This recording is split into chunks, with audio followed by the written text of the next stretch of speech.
Thinking about how to train a naughty dog can even make experienced owner feel depressed. But don't worry, this video will help you. Just watch it till the end and you will know how to train a naughty dog. Hello friends and welcome back to Relax Your Dog.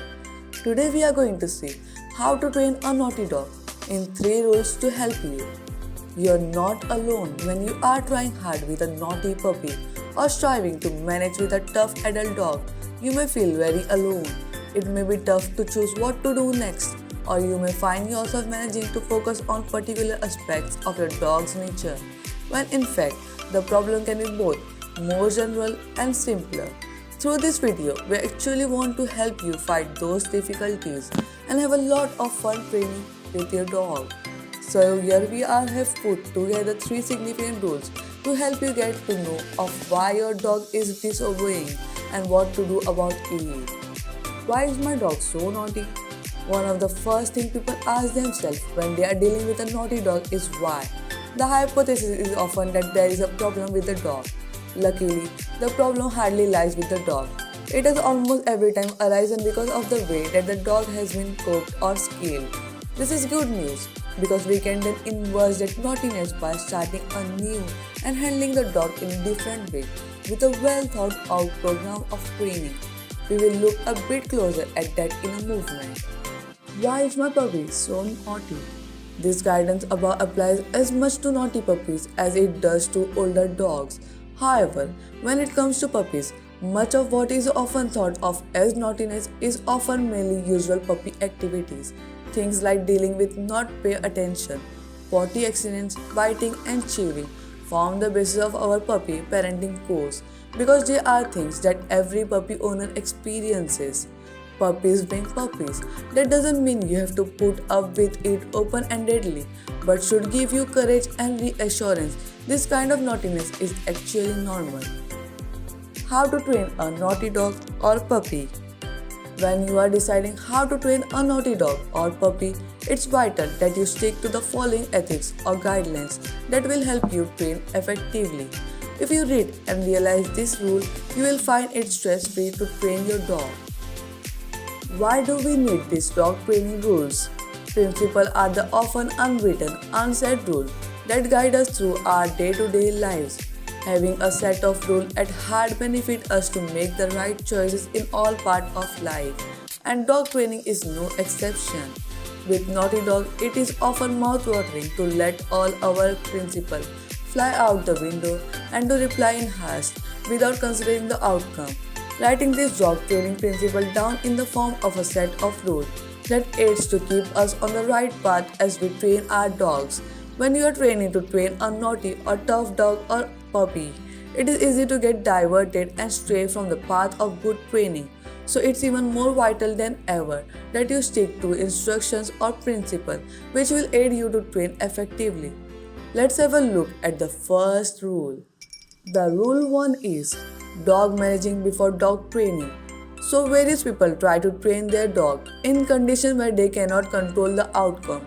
For example, they try and teach their off-leash puppy to come when they call him on the beach, where there are seagulls to pursue.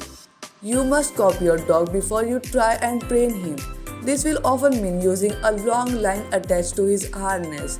The fact is you cannot, for example, explain a dog not to hunt rabbit while still permitting him to carry on to chase rabbits, or train a puppy not to hunt seagulls while he is hunting seagulls. You require to be able to control what occurs when you give him a cue or a command. Yet many people flop to do this. If you want to be successful in training a dog not to be naughty, you must to train an alternate behavior in the condition when naughtiness was arising. Puppy zones. Another good way out is simply to deny him the chance to indulge in the naughty action in the first place. This is frequent, the best approach to take with common puppy problem. Does the dog in your life have a cat in theirs? Yes?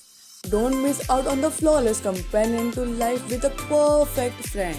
The Happy Cat Handbook, a unique guide to understanding and enjoying your cat. For example, if you don't need your puppy to chew the corner of your best rugs and cushions, Put a baby gate across the living room door so he cannot go in there unsupervised.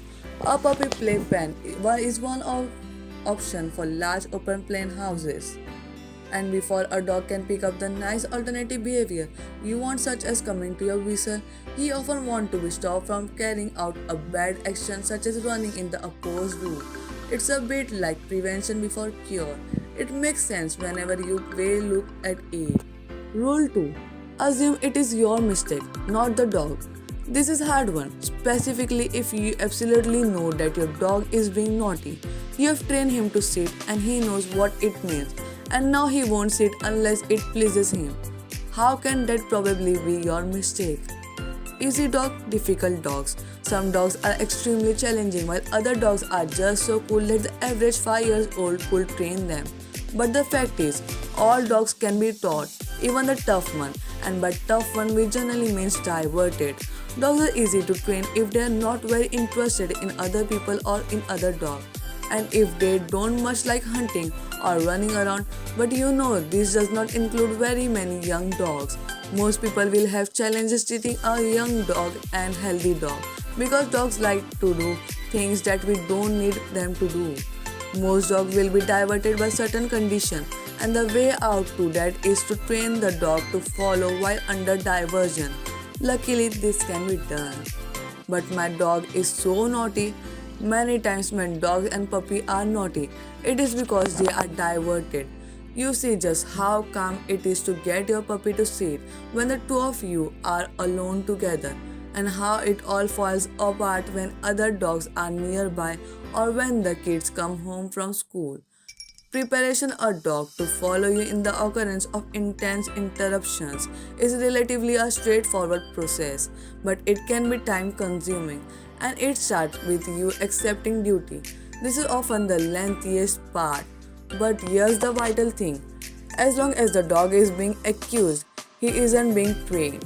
It is significant, for example, to take blame for the fact that our dog is still being diverted by other dogs and to energetically start training him to follow while other dogs are nearby.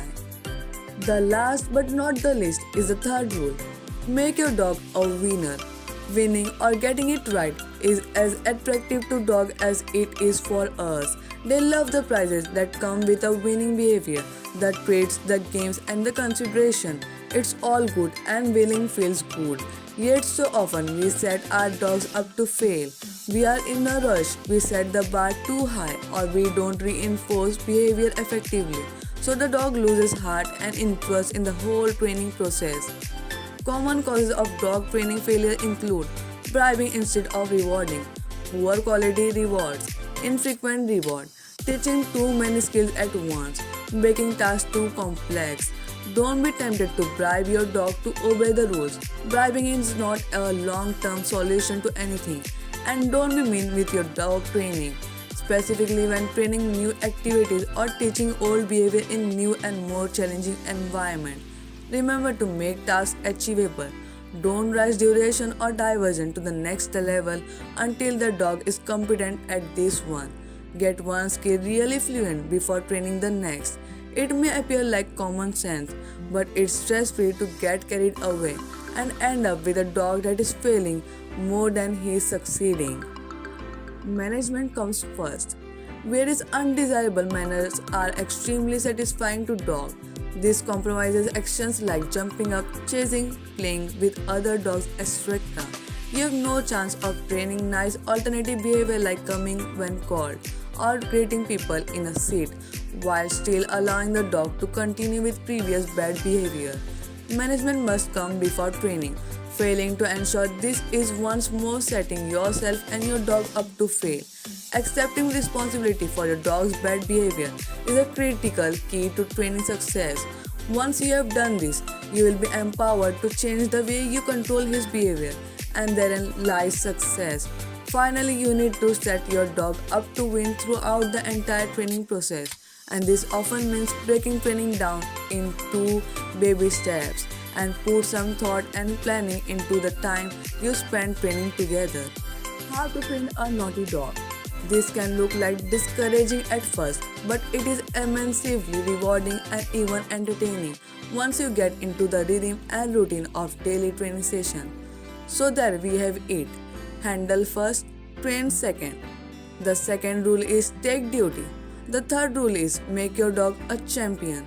These three principles are very helpful as per the research, and I hope that you find them useful too. So folks, with this we have come to the end of this video. I hope you have enjoyed our video of how to train a naughty dog in 3 simple rules to help you. Till then, subscribe and turn on notification and I will see you in the next video. Take care.